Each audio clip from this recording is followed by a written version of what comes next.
Do Revenge links teen strangers on a train that runs out of steam. Do Revenge has all the makings of an attention-generating machine, combining a Mean Girls vibe with the stars of two popular teen franchises in Camila Mendes, Riverdale, and Maya Hawke, Stranger Things. It's too bad the Netflix movie doesn't match those qualities, offering a mishmash of homages that's mildly diverting but can't ace the final.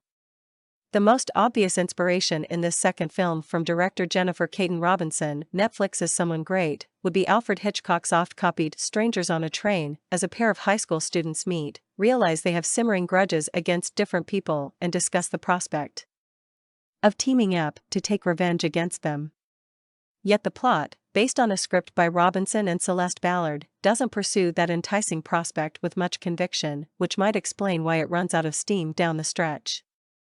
The movie also owes debts to a lot of other teen fare, such as Cruel Intentions, itself an adaptation of the French novel that became Dangerous Liaisons. Mostly, it's a story of unlikely friendship, set against the backdrop of another private school where the parties make Roman bacchanals seem restrained and pale by comparison. The cast is also loaded with talent from other franchises who are also getting a little too grown up to be playing high school students much longer, including Austin Abrams, Euphoria, Alicia Bowe, 13 Reasons Why, and in a disarmingly small cameo, Sophie Turner, Game of Thrones. Describing themselves as two wounded soldiers on the battlefield of adolescence, Mendes Dre is the queen bee at the top of the social strata, despite being a scholarship student in this realm of wealth and privilege. She directs her anger at dreamy ex-boyfriend Max Abrams, who leaked an explicit tape of her, while Hawk's Eleanor has nursed an old grudge against a girl who leveled a false accusation against her in the course of outing her. In this story, nothing is as seems, Dre warns in voiceover near the outset, which should be a tip-off of twists to come. As she and Eleanor take turns serving as narrator, which works until, toward the end, it doesn't.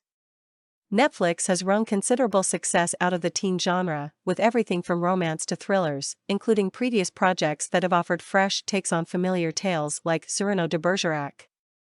But Do Revenge starts down that path before taking a significant detour, a strategy that isn't bad in theory but loses something in the execution. Granted, the casting probably represents half the battle, and Mendes and Hawke have a solid showcase, if one that doesn't depart much from their series personas.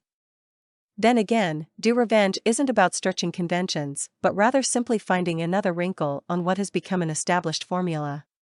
It does that, but for a movie where the characters speak often about their Ivy League aspirations, creatively speaking, it lands more in the safety school category. Do Revenge premieres September 16 on Netflix.